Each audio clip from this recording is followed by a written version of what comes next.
I knew that the trick to success wasn't, Google AdWords or understanding attribution, like we were talking about before we hit record, Mm-hmm. or understanding accounting. It's not that. It was building a team, having a clear vision, having good systems and metrics in place to measure your success.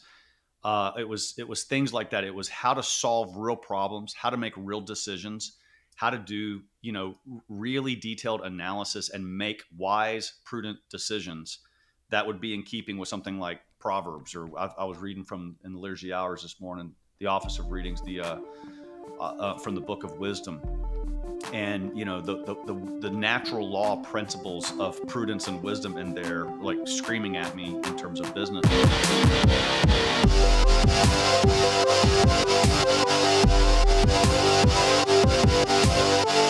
Welcome to The Crunch, the only Catholic podcast for people with a pulse. My name is Ethan. And I'm Patrick. Today we have a very special guest, a man who is prolific in more than one regard. I'm looking at his bio here to make sure I don't screw it up. He's the CEO of multiple businesses, just like you, Patrick. And he's a father of 15, and he's written 16. Not just 16. The book is incorrect then, so that's my mistake. When I was researching Conor, the number kept going up. I know you keep finding updated? older and older. There's a live ticker, like the doomsday clock that just keeps going. He's a father of 16. He does a lot with many businesses that some you've heard of, some you haven't. But he's written a book called The Well-Ordered Family, which you can get. I'm gonna hold it up here. You can get for 50% off using the code CRUNCH50. So you click the link in the bio of this podcast. You get 50% off on The Well-Ordered Family. Connor's going to tell us all about it today. Conor Gallagher, thank you for coming to the show. Yeah, thanks, guys. You got a hilarious show. Whenever I'm deeply depressed and slipping into spiritual despair on my way to the gates of hell because it's the unforgivable sin, I just turn on your shorts and laugh my way back to heaven. Yes. This is amazing. Like when people come on and compliment us. Let this be known. The best way to get on the show is to send us compliments and then get on the show. A lot of people try to neg us. They're like, "Oh, your podcast sucks," and then they try to go "Oh, can I come on?" It's like, well, what are you trying to? You're trying to be funny. First of all, hurtful. Second of all, why does that work for you in any other avenue of your life where you say that something sucks and then you try to be a part of it? I don't understand. Yeah, it's seriously funny stuff. In Catholicism needs humor. G.K. Chesterton talked about the mirth of Christ, right? Mm. And there's some I'm just of the thought that those guys sitting around campfires, walking around the Holy Land or whatever they were doing, that they were telling jokes and they were normal guys and they were having fun. Absolutely. And the Gospels don't reveal that, but certainly don't prevent that. So I choose to believe that there was a lot of humor and that he wants us to keep laughing. So absolutely. I mean, we feel the same. That's why we started this show, is because we were in college. This is nearly 8 years ago. 8 years ago, yeah. It's 8 years ago. We were both in college, and we saw that all of the shows that existed at that time were just PhDs in theology or priests talking about this, that, and the other thing. And to your point that you said before the show, leisure being the basis of culture. Leisure is the basis of culture. How many times can we talk about that freaking book? Let's get some new things, out into the world. And a lot of it is just so boring now. I feel like a lot of the Catholic podcasts just have the same conversation over and over again, which is we fall subject to that too, for sure. But because we have the comedy aspect and because we tell dating stories that our audience writes in and we do all these things, I think it makes for a much more human approach than just we're gonna do the Divine Mercy Chaplet in a year now, and it's gonna be in a year, and that's gonna be why it's special. It's like, well, okay, awesome. I guess we can keep milking that cow, but eventually she's gonna run dry. It's true, and part of the reason that things do seem to get stale is because we Catholics, we have a beautiful repertoire, but we do kind of play the same songs over and over again. And the way to not do that is to actually have some political commentary, cultural commentary, and that keeps it fresh. Yeah. Without losing the tradition. Guys, there's an incredible analogy from the Aeneid, and you probably haven't heard this one, but there's a scene where Aeneas is fleeing Troy. Okay, so Troy has been, the Trojan horse came in, Odysseus kicked everyone's butt, Achilles kicking everybody's butt, and Aeneas is fleeing Troy.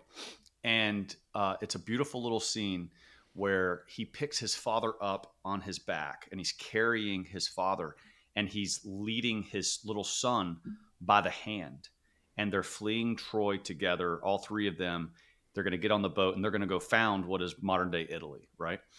The moral of that little blip in the book is that a true leader carries the tradition on their back while leading the future generation by the hand. And, I think sometimes I'm a traditional Catholic. I mean, I run TAN, right? So, I mean, Controversial. but we can't get stuck in the past. We must lead the future generation by the hand. That's the purpose of the tradition of yesterday, to make tomorrow to better. And so I love that imagery. And that's why, I love, supporting, activities like you guys have, because you got true faith, in the background behind you, but you're also kind of going out into the world and doing real things. So anyway, I just love that analogy. And it's That's objectively harder, right? It's like difficult because it's harder to run away with someone on your back, right? But like It is. it's hard to move forward. But that's almost like by design. You can't go too far, right? He founded Italy, not Britain. He didn't go completely off base. But I think perhaps right now it's like leading the future generations. Like, okay, we're gonna run, but only with the kid, and we're gonna leave the father behind. Mhm. There's no way I could pick my dad up on my back. So he must have been a badass, because Yeah, right. my dad's a big guy. But I was giving my teenage son, I was at an F3 workout. Do you guys know what F3 is? Yeah. No. Yes, I was at an F3 You don't know about workout F3, Patrick? This No, is right dude. up. Oh, dude. Patrick's F3 arc is incoming as soon as he hears about this. As soon as I hear about this. Yeah. Connor, you want to tell him? But yeah, well, Faith Fitness Fellowship. Okay. And it's an early morning boot camp style workout for men. And I used to do that all the time.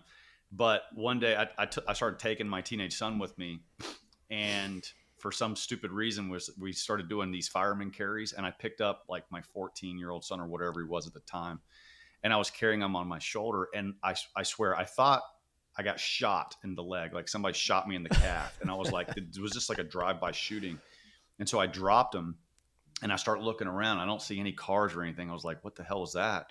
And I was like, is some punk kid with a BB gun, or somebody threw a rock at me or something? And then all of a sudden I felt my calf just like begin to explode. And I just tore my calf. I tore my calf in the middle of this fireman's carry. But I thought I got shot, I mean, it would hurt so bad. And it just like popped. I felt like a pop, Oh. So that didn't. I no longer want to do F3. Achilles or Aeneas, because he was a badass and I am not. But I can still carry tradition on my metaphorically. I can carry tradition on my shoulder, even if I can't carry my 14-year-old son. So. I love that you looked around for a car instead of like down at your calf for blood. You were like, instead of like the thing that would. You were ready to fight. Revenge. Yeah, I love it. All I need is one leg, and I'm going to catch the car. And, and invoke justice. Yes. It's funny thing about the Aeneid is that I don't know if you know about the Well-Read Moms program, Connor, but heard of it. So my wife and a lot of her mom friends here are going through it, and the Aeneid is the book for this month, which is very funny to me. Because I'm listening to my wife and all of her mom friends talk, and they're all like pretending to enjoy the Aeneid with each other, but you can just tell that none of them like it. It's really funny. Honestly, it's one of my favorite books. I did it twice at Steubenville, and I've helped my kids on it. Throughout the year, I've read multiple translations of it. Like I'm a big Aeneid guy. I am, and the Odyssey. I mean, I'm a nerd. I am sorry. There's a nerd factor to me. That's okay. Sure. Well, you and Patrick are on the nerd train. Well, I'm a publisher, so I'm kind of you kind of have to read part of the deal. So yeah, I got a lot of books in here too. Don't worry, we're all on that tip. Tell me, I want to know about your businesses. Patrick and I are both very entrepreneurial minded. That's been one of the developments of this show over the last probably 2 or 3 years since I left Focus and since Patrick left youth ministry. We both have done different things and got more into business with this podcast and then just with the things that we do outside of it. I'd love to hear your journey to become, to me, in my mind, it's like you're a CEO of multiple businesses. Why don't you just pick one? But maybe your story will indicate why you are CEO of multiple businesses and how you got started and what all you did that led you to to where you are now. I think a lot of our listeners are interested in growing their business, providing. I mean, how do you provide for a family of 16, right? Like a lot of people have fears around having kids because they don't think they can even support one. And here you are, very successful in multiple different lanes, providing for a family. I would love to kind of hear that story and You got an anything air that you can conditioned share. shed. You're living the dream. I know exactly, right? This is high dollar stuff. Well, the way you afford 16 children is that you have to have a really good chart on the wall, like which days each kid gets to eat. You know, Nice. it's rationing. It's just Yeah. rationing. It's a and Gantt chart that's that we put up on the wall. I love it. business efficiency for feeding your children. I mean, that's what you Indeed. have to do. That's amazing. No, so all right. So my wife and I get married young. I go off to. We graduated from Steubenville together. I get my master's in philosophy, which qualifies you to do approximately nothing. Mhm. And Sit then alone in a park and think. yeah, and I was really good at that. I was really good at that. If you Right. get You were paid one for of the that, best. I'd been Yeah. rolling in it. If you were in So- Kamala's America, that you'd be getting $60K a year and fentanyl to do that. Yeah, yeah. Oh, actually, in one of your shorts, I saw a clip from Breaking Bad. So Oh, that yeah. was so Yeah. Which funny. one? What did you do with Breaking Bad, Patrick? We? Who's we? It's the Orthodox. I was like the Orthodox. Oh, Yeah, When that's the what Catholics it are like, was. "Oh, we have a lot in common." The Orthodox are like, "We? Who's we? There Yeah. is no we." That's funny. Yeah, and I have to admit, I'm watching the show now for the first time. I'm on season 4. good. It's compelling. gosh. Compelling TV. And my wife will have nothing to do with it because Yeah. she has class and I don't. Yeah. So Yeah. Doesn't I like love people getting shot. I love it, and I'm like rooting for the guy. Like Yeah. the better criminal he is, the more I like him. It's I don't know if it's like my dark side coming out. Well, there's like, a I certain wanna be a level of criminal. virtue, right? He's getting better. He's in the empire business. He doesn't care about drugs. He just wants to be the king. So it's like, well, there's a certain king. virtue in that, Walt. I can see, you're taking charge of your own life. There's a lot to it. You're killing a lot of people, but that's in the background. So watch how I'll tie in Breaking Bad Please, into answering your journey. question. Okay, Love this little jujitsu move here. Amazing. So I go to law school, graduate law school, master's in philosophy. First real job out, I become a federal law clerk. And it was amazing. I worked for a great judge, good Catholic man, by the way. He was a real mentor. An amazing 2 years. And I was doing like everybody else there. I was like preparing to be a lawyer. And the problem is you can see the lawyers, in big law firms just like jumping from the windows because it's a terrible, terrible job. Now, being a federal law clerk is great because you actually deal with really cool crime, white collar crime, drug deals and everything like that. And I realized that if I wanted to make a lot of money, then I could probably just become a criminal because they're really stupid. I mean, these criminals that we would be sentencing to, life in prison, it's like, hey, let's get a ghetto car and have it like bounce up and down like that. And let's do a drug deal behind Waffle House at 2 a.m. because the cops will never look there. Right. so it's like, guys, I'm sitting here in federal court for 2 years. I'm like, if I was a criminal, I don't think I'd get caught. I mean, the cops are busy catching the stupid ones, Mm-hmm. and they're so stupid. So Yeah, you don't have to be fast. You just have to be. You just can't be the slowest Boy Scout running from the bear. You just got the to. bear, yeah, exactly. So anyway, no. So I decided not to go into law. I had job offers to go into a law firm, but then my dad calls me, and a little before that, he had been a successful business guy in a long-term family business. My great-grandfather founded a business, and it had been in the family for a long time.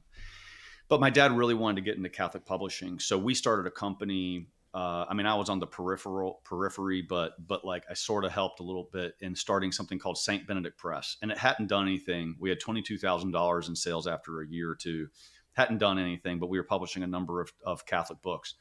So my dad calls me and he says, "Hey, I'm thinking about trying to buy Tan Books out of bankruptcy, and it is like really bankrupt for the second time.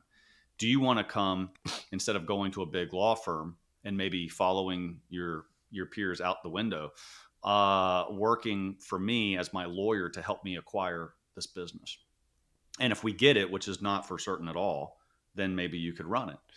And so that's what I did. And so I worked for about a year to acquire it out of bankruptcy. So it was really my path in law Hmm. that enabled me to get into business. Mm. And God's providence, like being a law clerk to a federal judge, I really learned to read and write. I really learned to research. And I didn't really learn that in school, but I really learned it on the job there. So it prepared me pretty well to self educate on how to run a business because I had never had a business class or anything like that. So when we get TAN, I'm running TAN. I'm flying back and forth to Rockford, Illinois. I lived in near Charlotte. I worked remote for like 6 months up there, away from my family. It was really hard going back and forth every week, and eventually we relocated it down to the Charlotte area. Anyway, make a long story short, I ran TAN. We saved it. We took a very very bankrupt company that was just totally broken in every way, except it had a good brand.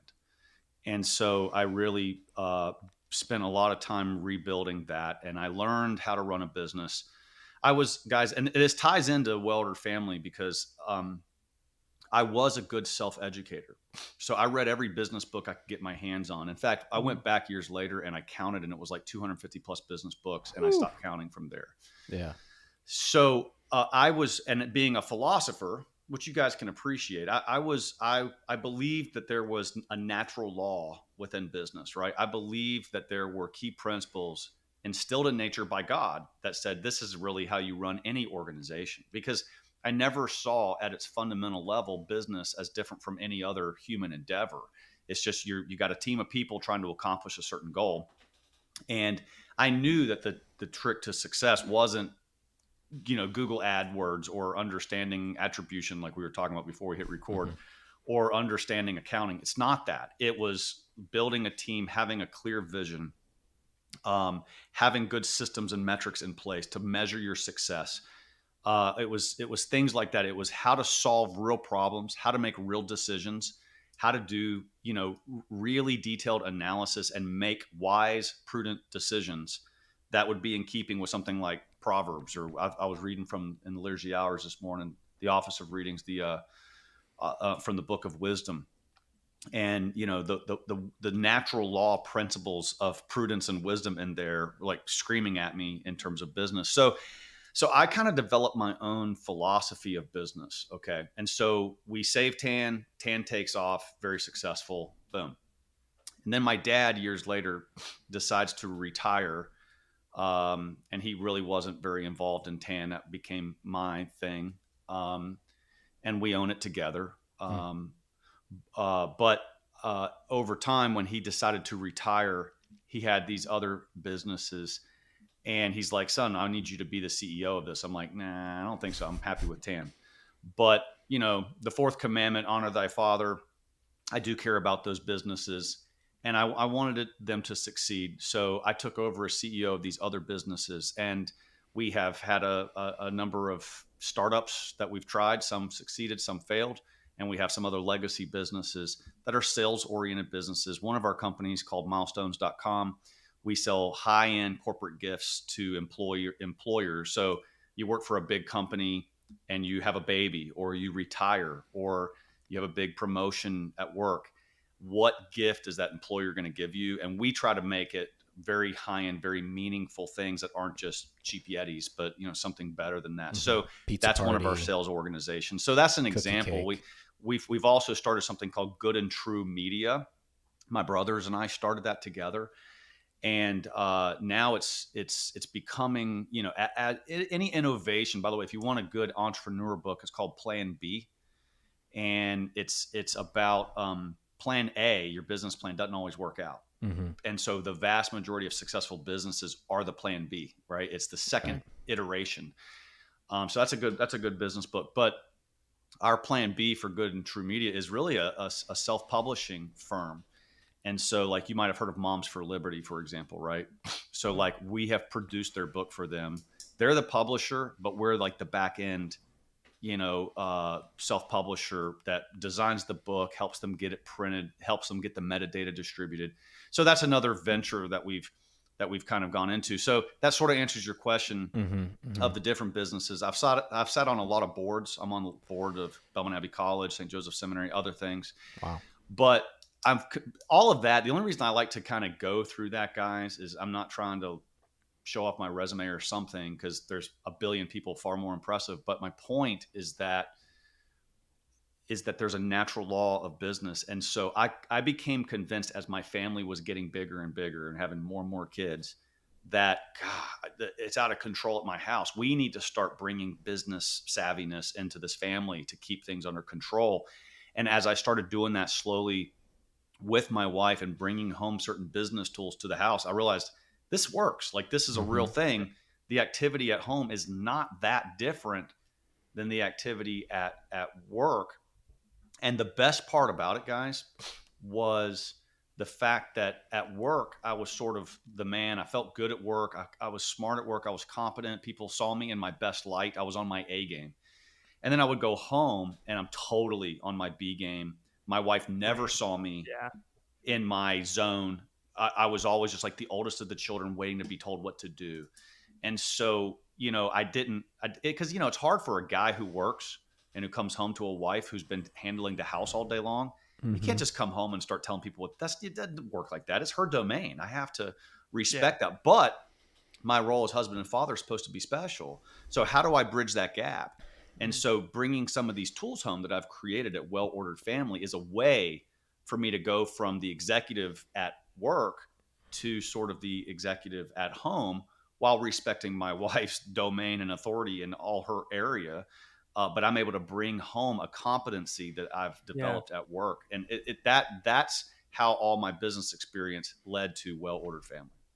I want to bookmark and circle back, because I can hear the alarm bells going off in people's heads when you talk about applying business principles to family. We when I was a youth minister, I was reading a lot of business books for no reason really. But like, I was reading like Jim Collins, and like, why am I reading a business book? I'm a youth minister, but I was really interested in systems and like organizational health. Pat Lencioni, like those guys. Yeah. And we would talk about them on the podcast, and the prevailing sentiment, I think Ethan's prevailing sentiment back then, and even the sentiment among most of my friends, was like, business and ministry can't mix. And so a lot of our time was spent like kind of, I think the way you said of natural law, it seems to me like the principles the principles that underlie these books is a misconception about them. The idea of business books is that it is utilitarian tactics, as opposed to human strategies. Because like, when you hear executive of a company and then executive of a family, the image that comes in people's mind is like domineering CEO. But anyone who's read like one business book that's been published in the last 5 years knows that domineering CEO doesn't do it anymore. Doesn't work. Maybe it did once upon a time. Yeah, actually, you just be sued out of your brains, and so Yeah, you're going to go out of business anyway. It doesn't work. Even if it did work, you can't get away with it because you'll be sued. So, and even if you tried to do that at home, you're going to end up divorced. So don't try it. Even if it worked, it's not worth it. Yeah. So it seems like the business world is kind of coming around, and you can see this with guys like Pat Lencioni, who's a devout Catholic guy, who's talking about maybe the softer side of business, what some might call the softer side of business. I can see how those things would apply to families. I just wonder, like, what would you say are your major influences, authors that people might know, business management folks that people might know in building well-ordered family? Who are like your influences? Okay, so my influences would definitely be Jim Collins. I think I've read all of his books. And then a guy named Michael Gerber, who wrote a book called, that was maybe his book called The E-Myth, I think was the first business book I ever read. That's the book that's holding up my camera right now. Are you serious? Yeah, my camera jiggles, and there you go. So I was gonna pick it up and show you, but my camera will go out. It would have led to a cascade of events that would have ruined this show if he moves. Well, I mean, look, let me relate just to kind of dispel the myth. Well, I mean, I can list real quick. I'll just kind of rattle list some off. more. Let me come back to E-Myth, right? Yeah. Because it answers the kind of the objection that like you were referring to, but the E-Myth, and then Patrick Lencioni. I've read a number of his books. I really fell in love with Peter Drucker. Like he's the original. He's the original business Hmm. mind back from the 30s, 40s, 50s. And I read a lot of his books. Jim Collins was sort of like the new Peter Mm-hmm. Drucker in a certain way. But then I came across two companies that had a massive influence on me. One is called Scaling Up, and Vern Harnish. That's like a business system, and how you Mm-hmm. follow a certain business system, a holistic system, and implementing a certain meeting cadence, a certain type of accountability chart, et cetera, et cetera. A company called EOS Oh, came out of Scaling Up. Okay. And I read EOS's stuff. Their I got it traction. Yeah, right there you here. go. So, um, How I funny. say it came out of. I don't want to like misspeak, but Sure. it's Yeah. my understanding of the history there was Gino Wickman was involved with Scaling Up, or influenced by Scaling Up, or something to that effect, and then Mm-hmm. went and kind of made a more simple version. If I am misstating that, Gino, forgive me, I but don't think you know, Gino's listening to this. no, I'm just gonna Gino, if put never you you're at know. listening to You this ease. show, and I That's know true. you are, Ethan, I'm running into a bit of a problem. Again. I accidentally introduced my son Leo to television and movies, Uh-huh. and it's so sick because he wants to see Jungle Book so bad. He asked me like Jungle Book, and he's so cute, and I want to show him Jungle Book, but I also don't want him to be addicted to television for his entire life. Have you experienced this yourself? Yes, my son really loves Peter Pan, and so every day it's see Captain Hook, want to fight Captain Hook. So we are deep in the minds of Same boat. in the grip of 1930s Disney films. They really got that stranglehold on it. They do. Um, I was thinking, I was talking to Phoebe, is like, what are some ways that we can, kind of, because it one way to go is like, I'm gonna cancel out digital stuff entirely, but Mm. it's unrealistic. I want to like set up rules and stuff for my family, like some kind of Mm. structure that we can use and stick to, Sort of like so a that we code to live by. yes. Are Mm. you familiar with any place that I could get such a thing or A find out how to build Benedictine one? monastery. Yeah, right. A rule of life or something. Do you happen to know anyone who's had 16 children and could help me out? I do. There's a guy named Connor who actually wrote a book about this very thing, if you can believe it. It's called The Well-Ordered Family. And Mm, with contained therein is the well-ordered family management system. So it yes. takes out all of the guesswork, all of the confusion, all of the how do I know how much time and energy put into this? How do I make sure that we got this taken care of? How do I invest for my children's future in more ways than one? It's all there in the well-ordered family, which I really appreciate. Nice. And I believe they sent us a discount code for our viewers. They can get 50% off the book, Is that which is true? actually that's a really solid discount actually. So Hold on. go to What's wellorderedfamily.com. I'm going there right now. Wellorderedfamily.com. Yeah. Yeah. If you go to wellorderedfamily.com, you put that book in your cart and you use the code crunch50, you'll get 50% off the book, which is great. You can go through the system, check it out, and then see what Connor has to offer. Yeah, go to wellorderedfamily.com and up at the top you click get the book and that'll take you to the book purchase page. Oh, and then coupon code crunch. I'm applying 50. it right now. Crunch 50. Thank you. Crunch 50. And oh, look at that. I just got 50% off. So my book just went from $24.95 USD to $12.47.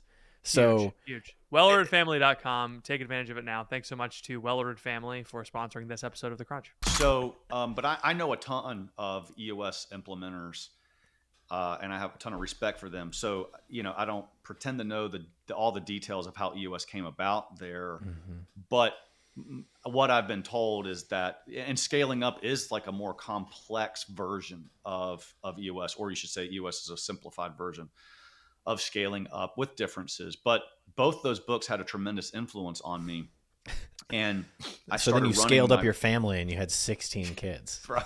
As you instantly implement it, you're like, oh, scale up. Great. There Let's you start go. doing that. Done. Right. Come on, Ashley, let's do this. Let's scale up this thing. So, so those books were an incredible distillation of all these different business books I had read. And like, I remember one day looking at Traction and like going through the books that Gino references. I'm like, I've read all these books. This is unbelievable. So, it was masterful at simplifying and scaling up. My business used to run on EOS, and I still have two businesses where we really implement the EOS side of things. TAN, which has grown in complexity and in size and in number, and in little subsidiary brands, we're Mm-hmm. actually making a shift to scaling up now, because it's a structure that can enable more complex growth. So we're big into scaling up right now, right in the thick of it. But EOS worked very well for us when we were a very, very simple, straightforward business. So all of these books have, that's my long-winded answer of like, those are the kind of books that influence. And so when people see the Well-Ordered Family thing, they're like, oh, traction. I'm like, well, Mm. it's a circle. Yeah. And you can, there's some common words, but Yeah. what overarching business book doesn't talk about vision, Right. doesn't talk about people in some way, and systems and metrics? So, there's similarities, but there's clear differences as well. So, but going back to Michael Gerber, okay, because the E Myth was a pivotal moment in my professional development. Um, I realized that the E myth, the entrepreneurial myth, that's what E stands for. The myth is that the entrepreneur has to kind of do everything him or herself, right? That's the myth. You start a bakery, you have to make the cakes, you have to deal with the customers, you have to count the money. Okay. So I learned that the trick to long-term success in a business was very prudent delegation. Build a team and delegate. And then to systematize the business to where, and the E-Myth talks about like the McDonald's model, the franchise prototype, I think it calls a franchise prototype, where the 5,000th McDonald's acts like the first McDonald's. It's amazing. The genius is not the food, the genius is the systems, to where anybody, even all those criminals that I used to help sentence to prison, uh, they're able to work at McDonald's because the systems are so bulletproof. Any idiot can do it, right? So, uh, isn't it funny that Kamala claims to have worked at McDonald's, but there's like no record of it? And then Donald Trump actually worked at McDonald's for a day. I just think it's It was hilarious. hilarious. It was so funny. So, but the systems, guys, the systems. So now apply that mindset. I was really good at building systems at work. And then I come home and my wife is randomly telling people what to do the dishes, clean the floors, vacuum, do the laundry. And I'm sitting there saying, if this was a McDonald's, it'd be a freaking disaster. Like, I can't run my business this way and tell, hey, you go pay the bills. I can't do that. Um, so I was like, honey, we need to bring some systemization into this house. And most families have like a chore chart. When your kids get older, you have to have a chore chart. That's like the first step. But then over time, I realized we need to systematize this. And then I started asking myself, what other business concepts, what other business principles can apply to family? And I found some very, very important things where a business is going out into the world, into the market, and they're analyzing the society elements, the technological elements, the environmental, the legal, the technology, all these things. So I said, there's a lot of tools out there where I can bring it, put it in a book, and start applying it to my family. And so I've done that. And we could talk about, each part of the system or whatever you want to do, but the E myth of systematizing an entire business, I think that's really important. And it's this, when I talk about systemization, a lot of people think I'm just talking about get the dishes done. That's like the tip of the iceberg. The Mm-hmm. systemization is this whole ecosystem that my family's involved with. You guys are familiar with Rod Dreher's Benedict option, right? Mm-hmm. Mhm. So, go out and structure, like build this whole community, around your family. And I'm saying, yeah, now you don't have to move out to Wyoming off the grid to do it. Okay. But how Or do you Belgium. build? Where's that? Or Belgium. Sorry, Rod lives in Belgium. Belgium, right? Yeah. Okay. Yeah. So, like, how do you go and build what I call an ecosystem, which is multiple environments around your family to get order and structure and back into your family life? Parents are idiots. We are allowing the world to completely disrupt our sanity, our harmony, our way of life, and we're playing the victim. Oh well, little league has practice like every night, and we have to do ballet and we have to do music and we have to do these activities, and my kid has to have a cell phone at like 8 so that, Mm-hmm. because her friends have one, and it's so on and so on and so on, and we become these victims of society coming in at our family. Well, that's like a business guy to me saying the inflation, inflation, I mean, regulations. No, the thing that makes a successful business person is that they prevail in spite of all that stuff. But you go to work, you man up, and you say, no one's going to fix this for me. I have to do this myself. I have to take control of my business or my department or my product or my customer, whatever it is. You don't have to be the CEO, but it's down to you, and it's merit based, and you have to work at it. And we go home and we become victims of our situation, of our society, of technology, of the internet, of little league and algebra teachers. And we just want to blame everybody for taking our children away from us, as opposed to taking ownership ourselves and say, no, I didn't lose my teenager to the world. I surrendered my teenager to the world. And so you have to start thinking about it like a business, take ownership, extreme ownership of it, like a business owner does. Another reference to a great book. And if you have that mindset, you'll stop being the victim. And too many parents have become the victim. That's amazing. The one thing that we get a lot of is questions from single people about dating. And so this is a refrain that we get often is, well, there's no single people in my area. There's no good young Catholics near me. Not according to those pop-up ads I keep getting. It's true. I keep getting these beautiful women showing up on my timeline saying they want me to leave my family for them and live in Romania. So we're getting all these people that write in and they're saying, well, it's just not possible for me because I live in this town. It's just not possible for me because I'm 29 and I'm single. It's just not possible for me.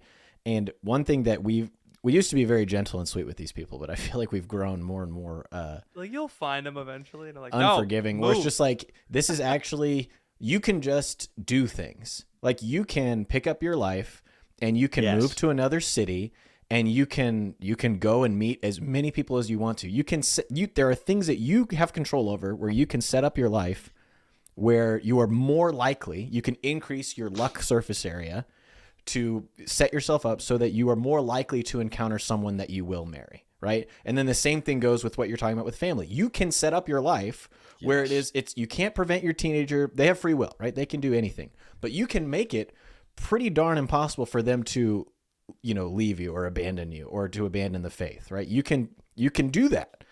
But that's not the solution people want to hear, right? They want to hear, oh, well, if we just have this policy and we vote for this person, and if we switch out the Pope with a different guy, then it'll all be fixed. And it's like I actually don't have to do any work. It's the women who are wrong, or it's the children who are wrong.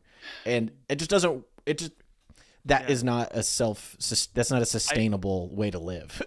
I think the reason why everyone was, everyone, including myself, were apprehensive of these business books applied to ministry is because these business books give you a lot of agency, or they tell you like you have a lot of agency, you have control. And I think a lot of us are afraid of agency. One reason that I can think of, and you can add others, but it's like we're afraid of agency because it means that we have to do something. We're afraid of agency because it means we could fail. But why, Connor, in your opinion, like why do you think what I see is Catholics are afraid of agency? They're afraid of making their own decisions and controlling their lives. Why do you think that is? Well, first of all, Ethan, I agree with everything you just said. Everything, dude. You're spot on. I'm just finishing a manuscript. If I shared my screen, I could show you the rough draft manuscript. It's right here. Leak it right now on the podcast. I don't know if I can even share a screen. I don't know. It's okay. But it's called The Architect.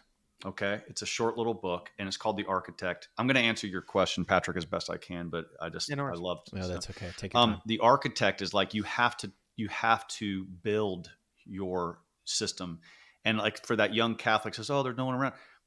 If you were like, if you had to fish in order to feed yourself, would you sit in an empty pond forever?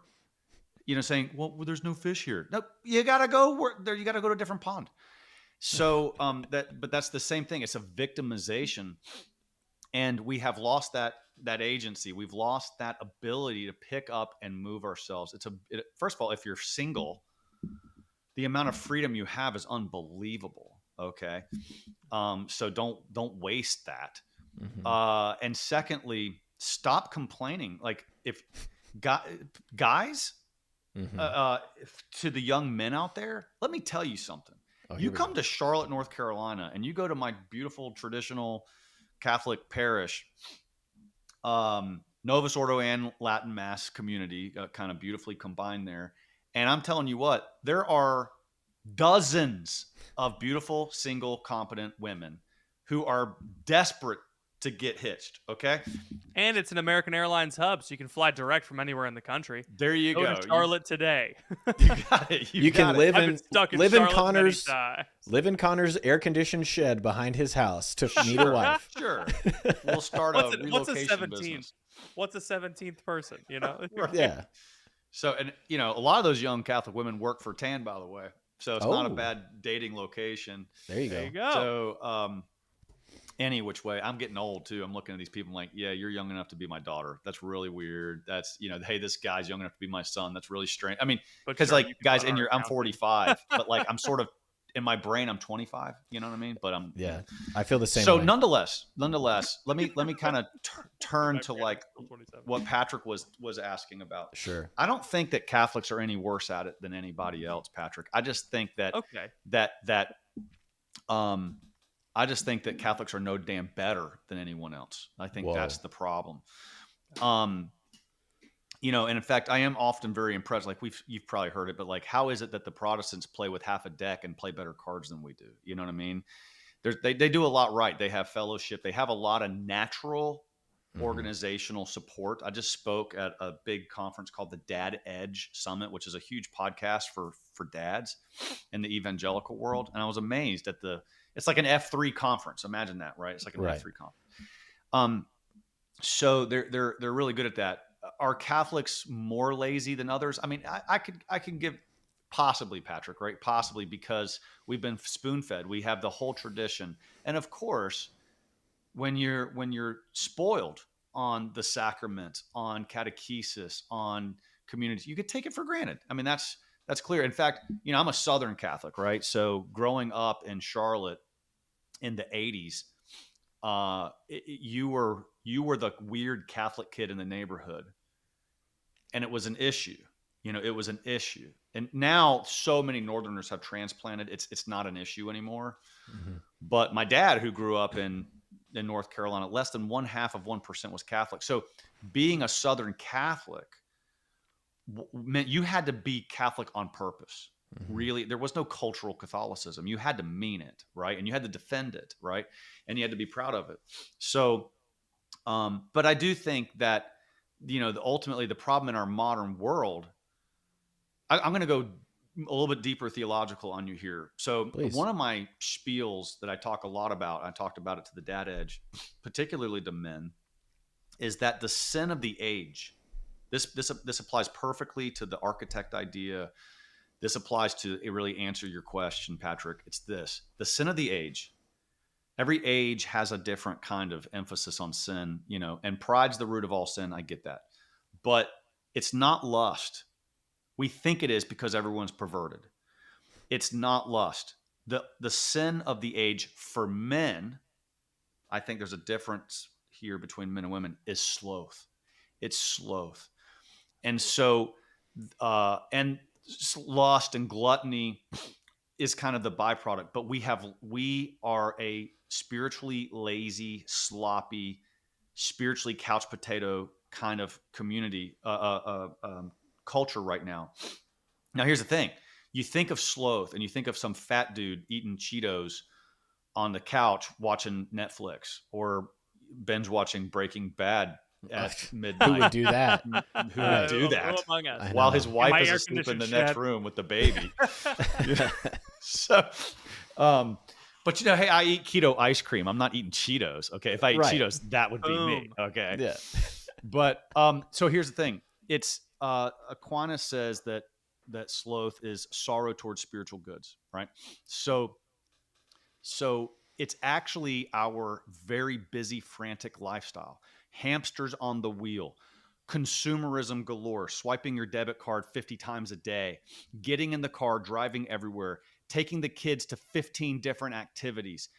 getting so busy that your wife has to take meds just to get through the day because of anxiety and depression, no matter how much money's in a bank account. In fact, the more money's in the bank account, statistically, the more likely they are to be on meds. Um, Two working households, no matter how many kids you have, just because we're keeping up with the Joneses. It goes on and on. And in that super busyness, that obsession with productivity is in the belly of that Trojan horse, going back to the Aeneid reference before. The Trojan horse slides into our gates. The Trojan horse is the busyness of life. It's over productivity. There's an app for everything. Time management. We're going to figure out how to get 10 metrics of crap done in 5 minutes. We're going to get so much done. We're going to learn how to be so efficient and productive. But in the belly of that Trojan horse is sloth. And the devil comes out of it and says, okay, you're so busy, you need to relax. You don't have time for prayer. You don't have time for devotion. You don't have time for church on Sunday because your kid has travel soccer. You don't have time for these things. You are spiritually, psychologically exhausted because you have worshiped countless idols around you. You have no energy left for the true God. That is sloth, and that's what men have fallen into. Whether they have a six-pack or they're fat as hell, that's the sin of men in today's world is sloth. I don't know what the question was at this point, but No, that's my answer. this is wonderful. Ethan's a six pack. I'm the fattest. I was saying that you had the six pack because you're the one actually working out, and ever since I had my child, Ethan and I switch back off. We switch back and forth of which of us is healthy, yeah, and which of us isn't.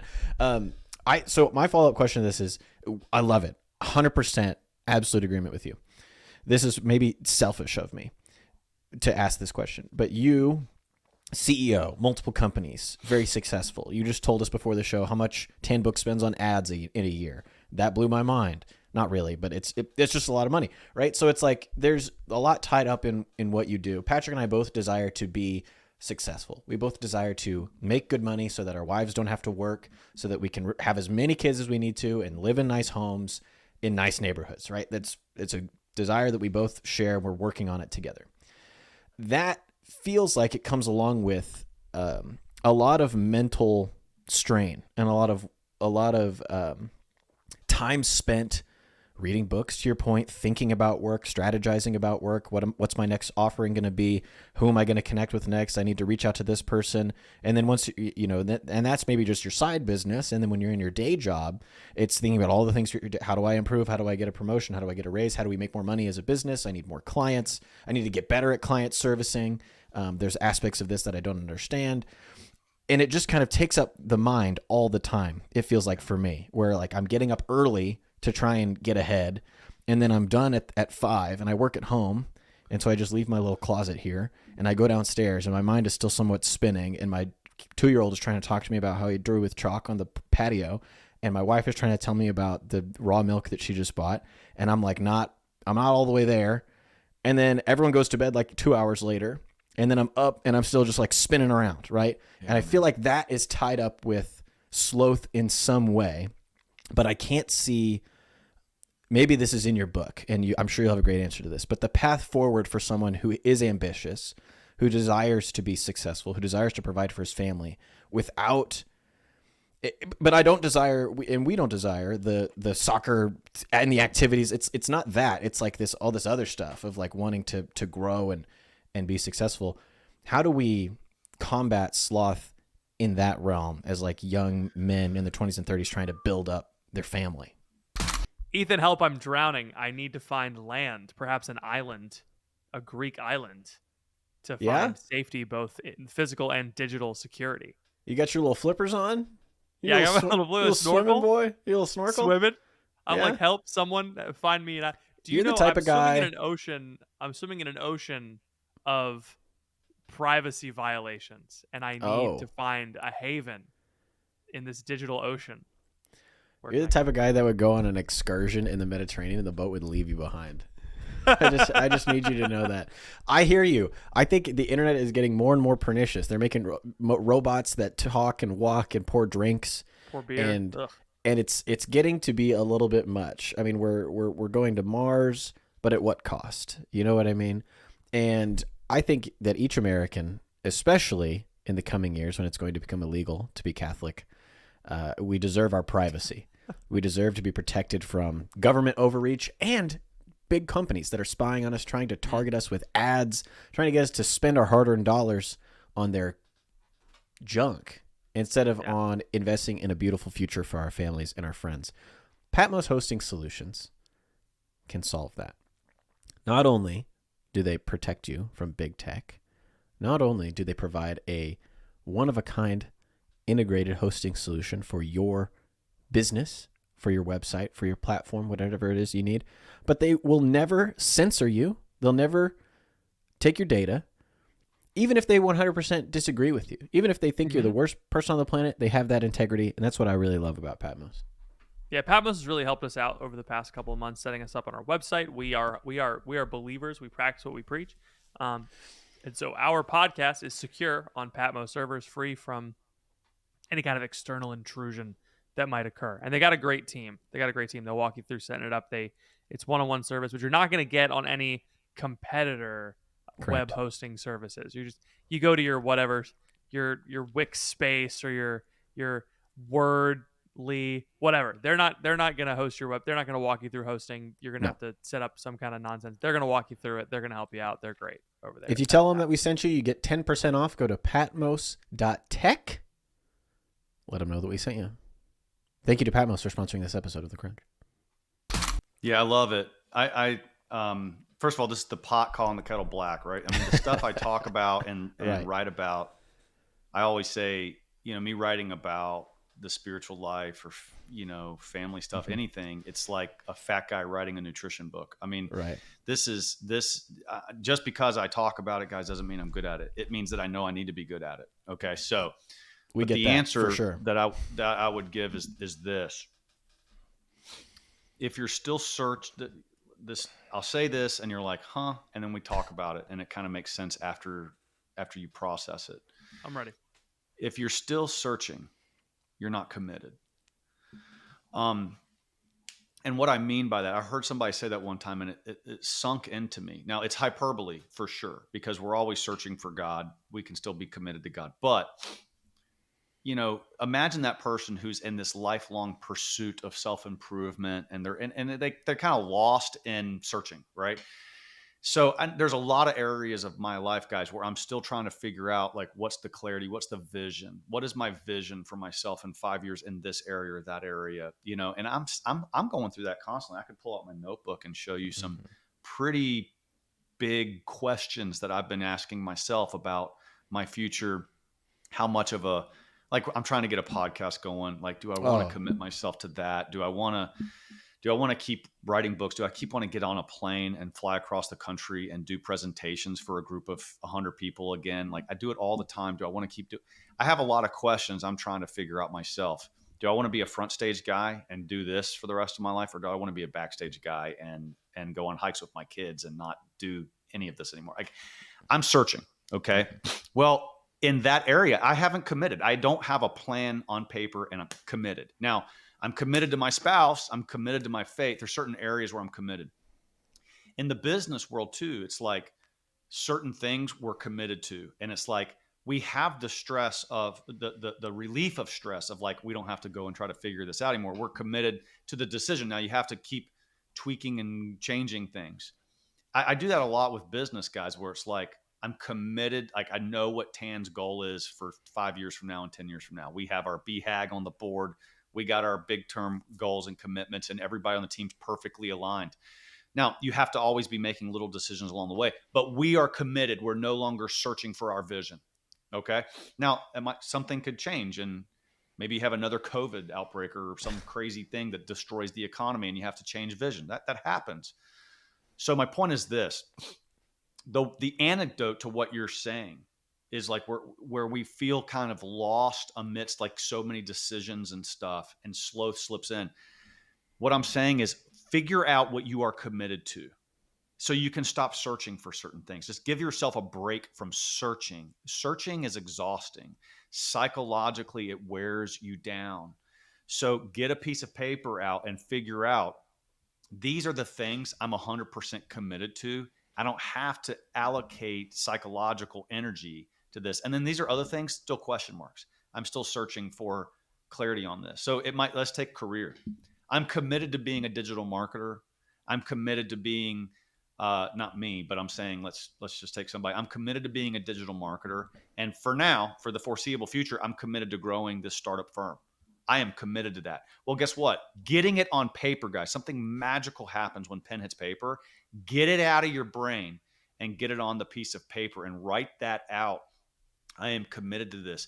Thank Almighty God, I don't have to keep searching for that. Okay, boom, and it's on paper. And now try to flesh out, okay, what does committed mean? Well, maybe I want to make X amount of money by the time I'm 35. Okay, get it on paper. Get it on paper, and then your brain stops working on it. Okay, your brain. This is actually in my sixth part of the system called discernment. I talk about stress. What you're talking about really is stress. Stress is thinking about something when you don't want to. Okay, so it's not that you're opposed to thinking about where's my career going. It's that you don't want to necessarily have to think about that when you're dealing with bedtime, all right? Mm-hmm. With the little kids. It's not that you're against thinking about what is my kid's educational curriculum going to be? Are they going to go to Catholic school? Are they going to homeschool? Are they going to go to public school? What are they going to do? It's not that you're against thinking about that. It's a legitimate question, but you don't want to think about it when you're in a business meeting, and you don't want to text your wife about it when you're in a business meeting. You don't want to do that. So you have to learn how to get certain things out of your head and onto paper so that your brain will stop turning it around. When it gets out of your brain onto paper, your brain has permission to let it go because it's safe. It's like saved, it's like a saved document on your computer. You can walk away from it because it's on the cloud and it's safe, right? When it's on paper. So you need to learn how to take these, everyone does, but this is why Moleskine notebooks are so popular, by the way, because people find it so therapeutic to take a pen or a pencil and put it to paper. I think it's 10 times neurologically more effective than keyboard. I really do. I think that's been proven. So for example, I have a master plan, a family master plan in my book underneath the part 1 vision. And if you got the book, it's like in that very first chapter. And by the way, all of these tools I have, it's on page 22. There you go. That's an example of how I made a family master plan for families. The point of it is to get stressful things out of your brain and onto paper. And what I suggest that you do for your own personal life, separate and distinct from your family, is you can do the same thing. Make your own chart like this. Profession. What am I trying to do with my income? What am I trying to do with my customers? What am I trying to do with the skills that I'm trying to develop? What kind of partners do I want in life? These kinds of questions. Make your own. You have to get creative, and you have to work on your own life like you would work on a business. So carrying this crap around is where sloth kicks in, because it wears you down. Learn how to put this stuff on paper. Your brain will get free and clear. That's the best answer I got. Well, this is great, and hopefully it will change my life because I'm so stressed and tired. It's not that I'm stressed and tired. It's just, you understand this, Connor. It's like I have a 2-week-old, right? I'm 3 months into like a new business. Patrick, very similar, right? You've got a 1-month-old. How old is your kid? 2-month-old and 2-month-old. How many jobs? Right, and you're a salesperson who you're trying to, every week, right? You got to find more leads and you got to call more people. So like we're both somewhat on this like treadmill of family is hard and work is hard, which I know is just your 20s. So I'm not complaining, but like there has to be a better way, And a lot of these people out there, they're just like, oh, just say a rosary every day. It's like, well, what if during the whole rosary, all I'm thinking about is like all this other stuff? You know what I mean? It's like, yes, now I've set 15 minutes aside to pretend to pray the rosary while I'm actually thinking about my email inbox. Work. It's or my monthly run rate. This is another problem with like the Catholic influencer world, is like prayer solves many problems, but it's not a complete solution to the human so condition. Aquinas said that grace builds on nature. And the Catholic Church kind of stinks at the nature part. I mean, not the church herself, but the people in it, right? Yeah. And so, what we need to do is we really need to focus on building those natural skills. And then grace from Holy Mother Church can spill on you like a tsunami after that. Mm-hmm. So, another thing, and this is going to sound gimp, but it's true. And it's this. When I am in that the gap, Dan Sullivan, who's the founder of something called Strategic Coach, it's an executive coaching thing that I'm involved with. He has a book called The Gap and the Gain. You should get it. The Gap and the Gain. The Gap and the Gain. And the gap is where you're just saying, man, I got a 2-week-old and I got a brand new startup I'm working in, and I don't have time to work out, and the bills are piling up, and there's a lot of uncertainty. That's the gap, meaning we are kind of looking at the future and saying there's so many uncertainties, and it's true. But the gain is when you can look in the past and see, look how far we've come. I got my woman. We got a baby. We got 2 babies. I'm an entrepreneur. Woo! I did not know I was going to be an entrepreneur. You start listing the things that are real accomplishments. And by staring at those, it motivates you. It gives you a sense of purpose. It gives you you have wins. So, now this is the GIMP part that I was going to say.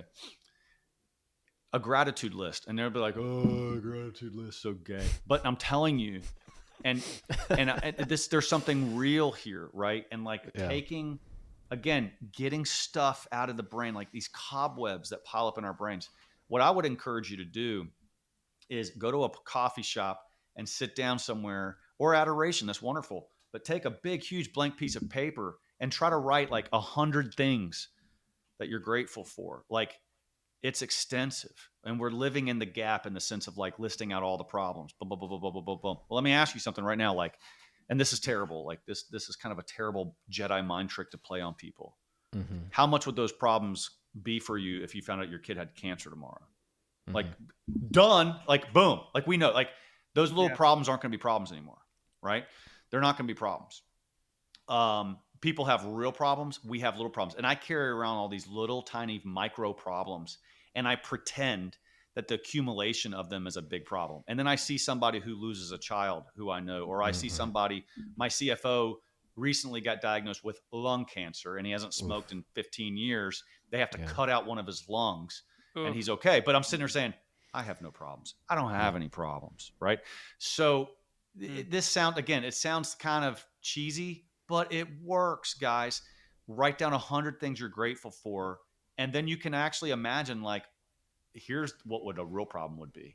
And then you realize, no, you're in one of the greatest times of your life right now. You're young, you're charting your course.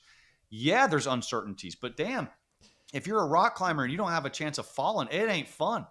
I mean, it's just, you got to have a little bit of danger for it to be a thrill. And you guys are in an amazing, thrilling part of your life right now. I mean, my life is much more set because I'm so much older. Because of how old you are. Yeah, right. I'm really old. I got the gray. Look, guys, we haven't even said I got 2 grandkids. Oh, that's amazing. Nice. There we go.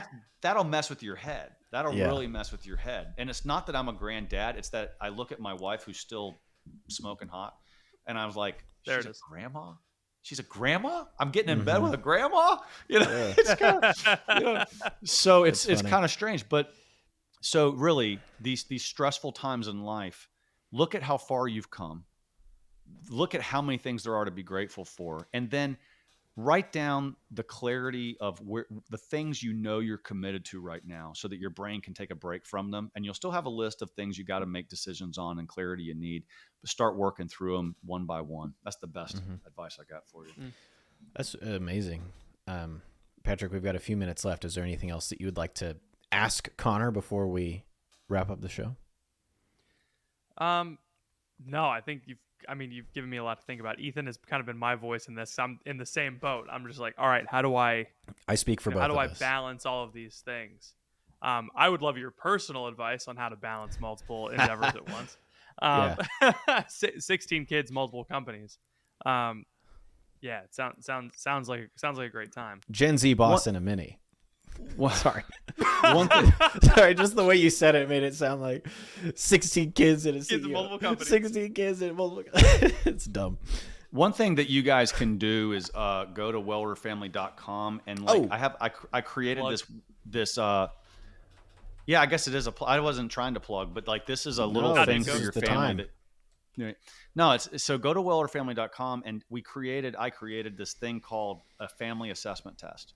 And yeah, it's zeroed in on the family. So it's not necessarily like your career and everything, but it takes 5 minutes. Everyone loves an assessment test. It's fun, right? Huge And fan. so you take this little assessment test and it shows you like what part of the 6-part system you and your family are strong in and weak in, and it kind of scores you on each of those. Nice. And then we'll provide you information for free about here, you need to work on this first. So my point is again, it's like part of the stress of having a young family is that you suck at stuff and you don't exactly know why or what you suck at. Like you just know that there's something off, right? It's like a recipe and you like ate the soup and you're like, that doesn't taste like it's That supposed ain't to. it. Yeah. But you don't really know what ingredients off, right? So you Not a can do celery that with this usually, yeah. family assessment test is like look at this and use it to kind of see where your weaknesses are, and then you can use some of my tools to start working on improving. We have to get out of this grayish area of this blob, which is really slow. It's like this blob of like, well, life is just hard and I'm tired and I don't know what to do. It's that kind of malaise that is coming over our entire culture, waiting for somebody to come in and fix it for us. So that's one thing that like my family assessment test can help. And then we'll follow up with people to see if do they want a free 30-minute consultation. You can talk to one of my coaches that will go through the test results with you and say, hey, you guys really stink at metrics. Like we need to work on a family scorecard just for you. How do we create that just for you? And so we have services that help people do that. But if a lot of your listeners are young, maybe they're just dating. And let me just finish with this story and then I'll leave you guys. I'm sorry I'm talking Sure. No, so you're long. good. But my I had breakfast with my son on the morning of his wedding. This was I don't know, less than a year ago. They just had their maybe just like it was a honeymoon baby. So and the baby's like 2 weeks old or maybe a month old. The So Gallaghers this are is just like fertile people, is what I'm yeah, I learning. guess, but it's pretty awesome. So, but it was maybe 11 months ago or something like that. And I'm having breakfast with him. And I had just finished creating the family master plan that you were just looking at, that 1-page thing. And I was going through this with him. He's like, "Hey, how's that Welder family book that you're doing, Dad?" And I'm like, "Son, why are we talking about business? This is like your wedding day. You're going to get married in like 4 hours, right?" And we're at a breakfast shop. And I started showing this to him, and he said, "This is incredible. I'm actually going to take this on my honeymoon and kind of fill this out with my wife." And I'm like, "There's better things to do on your honeymoon, but okay, you can do this Fine. also." Different stroke. Yeah. So my point is that for the young people out there, if you're dating somebody seriously, think about them like they're a business partner that you're considering going into business with. Okay, it's so much more than that. I know, but again, grace builds on nature. And so if you filled this 1 page out with your significant other, okay, it will reveal very quickly, are you guys on the same page about some of these big Yeah. questions in life? And we're going to make a pre-Cana version of this because pre-Cana Ooh, can be cool. kind of lame sometimes. And there's some Amen. really All the time. specific questions that we should be answering. You're Mm-hmm. about to go on a lifelong venture with somebody. Let's make sure you're answering certain basic questions. And my contention, guys, is if that young man and woman were thinking about starting a coffee shop together, they would ask way better questions sometimes than they do before getting married. And that's Yeah, ridiculous. that's true. Mm-hmm. Absolutely true. So fill out the family master plan. Come to the website and do your assessment test, and just do that with your significant other, and just see how it Yeah. goes. So I think that will help a And lot of people. in closing, you guys are offering a really solid. When you guys sent the discount code over, I was like, all right, now this is a This promo. this is like real. Yeah. 50. A lot of people are like, oh, here's 10% off our book. It's like, oh, gee, thanks for covering shipping, I guess. But you guys are offering 50% off this book if you use the code Crunch50. Yeah, That's yeah. fantastic. Thank you so much Man. for You're offering that to welcome. our audience. I Man, really you guys are appreciate doing great work out there. I love it. I'm gonna make sure my kids are listening to you guys. it. Oh, boy. Perfect. Perfect. That could come back to bite us. I think numbers like 4 through, 11, they'll like it more than, Yeah. 11, 12 through 16, and then 1 through 3. But yeah. You guys can go to wellorderedfamily.com. You can order the book, The Well Ordered Family by Conor Gallagher. You can click the link in the description of this bio. Use the code CRUNCH50. Conor, thank you so much for spending some time with us this morning. It's been great. Man, it's an honor. It was fun. Please have me back. You guys are great. I'd love it. For your next book, we'll have you back on. The Architect. There you go. Thanks. All right. Thank you all for listening. Please pray for us. We'll be praying for you. We'll see you all next time.